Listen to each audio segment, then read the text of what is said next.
कक्षा 10 के पाठ 6 त्रिभुज से एक महत्वपूर्ण टॉपिक को हम लेकर चल रहे हैं। टॉपिक है त्रिभुजों की समरूपता की कसौटियां। दो त्रिभुज अगर आपको दिए हुए हैं तो हम उनके कुछ गुण धर्मों से ही पता कर सकते हैं कि वे त्रिभुज समरूप हैं या नहीं है। ऐसी कुल 4 कसौटियां हैं। उनमें से पहली है एंगल एंगल एंगल कसौटी। इस कसौटी में नियम है कि यदि दो त्रिभुजों में संगत कोण बराबर हों तो उनकी संगत भुजाएं समानुपाती होती हैं और इस प्रकार से दोनों त्रिभुज समरूप होते हैं। एक उदाहरण से समझते हैं। हमारे पास एक त्रिभुज है ABC और जिसके कोण A 60 अंश, कोण B 70 अंश और कोण C 50 अंश है। अगर हमारे पास एक ऐसा ही दूसरा त्रिभुज है PQR और उसके संगत कोण यानी कोण A के बराबर कोण है P, कोण B के बराबर कोण Q और कोण C के बराबर कोण R अगर है तो ये त्रिभुज ABC के संगत कोण त्रिभुज PQR के बराबर होंगे। चित्र में कोण A बराबर कोण P 60 अंश, कोण B बराबर कोण Q 70 अंश और कोण C बराबर कोण R 50 अंश है।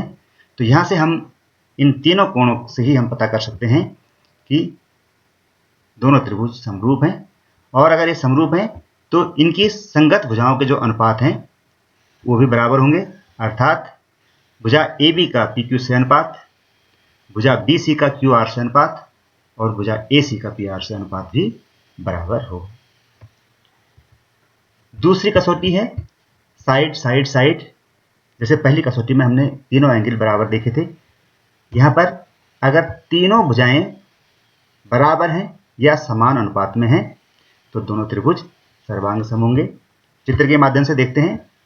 हमारे पास एक त्रिभुज है ABC और अब यहाँ पर इसकी तीनों भुजाओं को देख रखा है। भुजा AB है 4, BC बराबर है 3 सेंटीमीटर और AC बराबर है 5 सेंटीमीटर। अब हमारे पास एक दूसरा त्रिभुज ऐसा ही PQR। अब यहाँ पर आप देखेंगे कि उसकी भुजा PQ है 8 सेंटीमीटर, यानी पहले वाले त्रिभुज की भुजा AB से दुगने अनुपात में है। PR बराबर है 10 सेंटीमीटर जो कि पहले त्रिभुज की भुजा AC से दुगनी है और QR है 6 सेंटीमीटर जो कि पहले वाले त्रिभुज की भुजा BC से ठीक दुगनी है। तो हम कह सकते हैं कि अगर तीनों भुजाएं समान अनुपात में हैं तो इनके तीनों कोण भी बराबर होंगे और हम कह सकते हैं कि त्रिभुज ABC और त्रिभुज PQR दोनों दोनों समरूप हैं। तीसरी कसौटी आती है साइड एंगल साइड।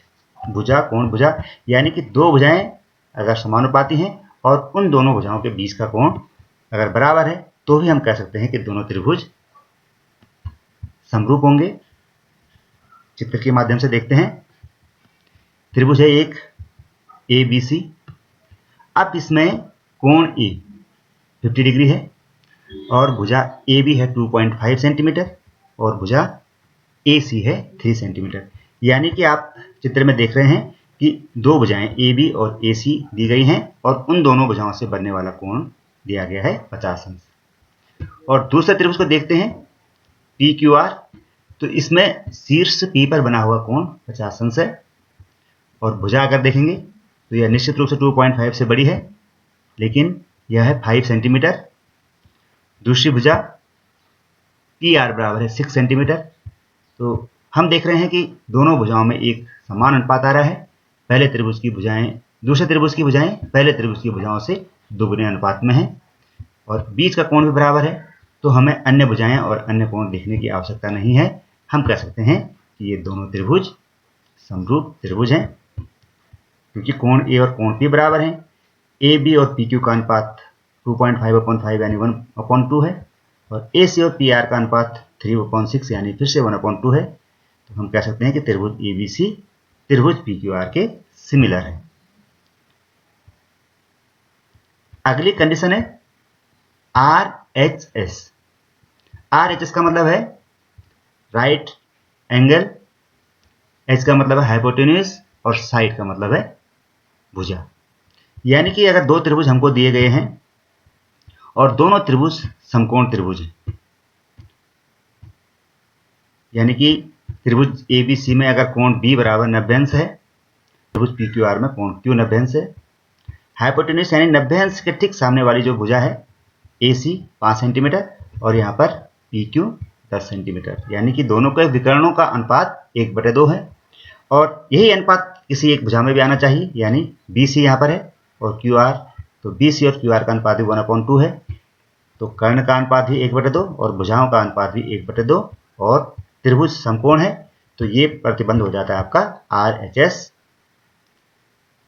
समकोण त्रिभुज में कर्ण का अनुपात और किसी एक भुजा का अनुपात अगर समान है तो दोनों त्रिभुज होंगे समरूप, और हम कह सकते हैं कि त्रिभुज ABC इज सिमिलर टू त्रिभुज PQR। आशा है आपको त्रिभुजों की समरूपता की कसौटियां समझ में आई होंगी। इनका एक सार यहाँ पर है। AAA कसौटी के लिए कंडीशंस, SSS कसौटी के लिए कंडीशंस, SAS कसौटी के लिए कंडीशंस और RHS कसौटी के लिए यहाँ पर कंडीशंस दी गई हैं। आप इस वीडियो को एक बार फिर से देखें और दी गई PDF को पढ़ें, तो यह चैप्टर आपको अच्छी तरह से समझ में आ जाएगा। Thanks for watching.